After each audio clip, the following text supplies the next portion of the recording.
একদমই ঘরোয়া পদ্ধতিতে হাতের কাছে থাকা মশলাপাতি দিয়ে আজকে করে ফেললাম বন্ধুরা মোচার ঝাল। আমি তোমাদের বন্ধু মনিকা চলে এসেছি আরও একটা নতুন ভিডিও তোমাদের সঙ্গে শেয়ার করতে। সঙ্গে থাকো, দেখতে থাকো। তো প্রথমেই বন্ধুরা মোচার ঝালের জন্য দেখো মোচা সুন্দর করে ছাড়িয়ে লম্বা লম্বা করে সরু সরু করে আলু কেটে নিয়েছি। কেটে সুন্দর করে ধুয়ে পরিষ্কার করে জল ঝরিয়ে চলে এসেছি আমি রান্নাঘরে। তো এইভাবে মোচার ঝালের জন্য কিন্তু এইভাবেই আমাদেরকে মোচাটাকে রেডি করে নিতে হবে।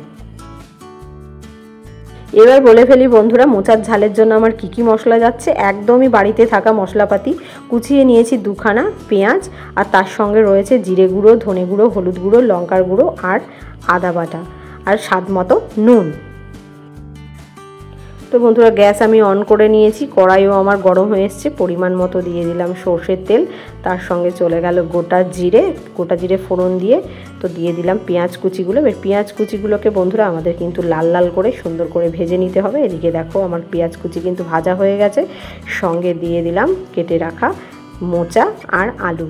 তো এইগুলোকে সুন্দর করে ভাজা ভাজা করে নিতে হবে, কাঁচা গন্ধটা যেন না থাকে। সুন্দর করে ভাজা করে নিতে হবে বন্ধুরা। তো এই ভাজা ভাজা করার পরেই কিন্তু আমাদের একটু ঢাকা দিয়ে দিতে হবে।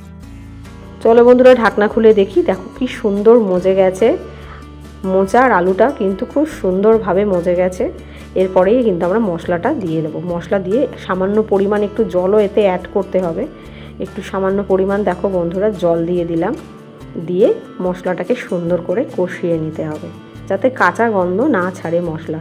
দেখো কষাতে কষাতে কত সুন্দর হয়ে গেছে, দেখতেই পাচ্ছ। তারপরে দিয়ে দিলাম স্বাদ মতো একটুখানি চিনি। খুব বেশি চিনি দিলে, মিষ্টি দিলে কিন্তু খেতে ভালো লাগবে না। একটু ঝাল, মোচার ঝাল যেহেতু একটু ঝাল ঝাল না হলে আবার ভালো লাগবে না। তো দেখো পরিমাণ মতো জল দিয়ে দিলাম, খুব বেশি জল লাগবে না।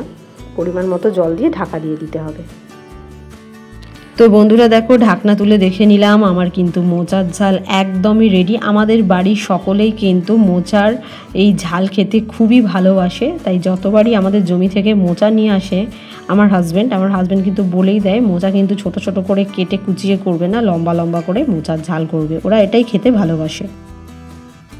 তো বন্ধুরা দেখো কড়াই থেকে নামিয়ে ফেলেছি আমার মোচার ঝাল। তো কেমন দেখতে লাগছে বলো। আজকে এই ভিডিওটা যদি তোমাদের ভালো লেগে থাকে তাহলে অবশ্যই একটা লাইক, কমেন্ট, শেয়ার আর সাবস্ক্রাইব করতে ভুলো না।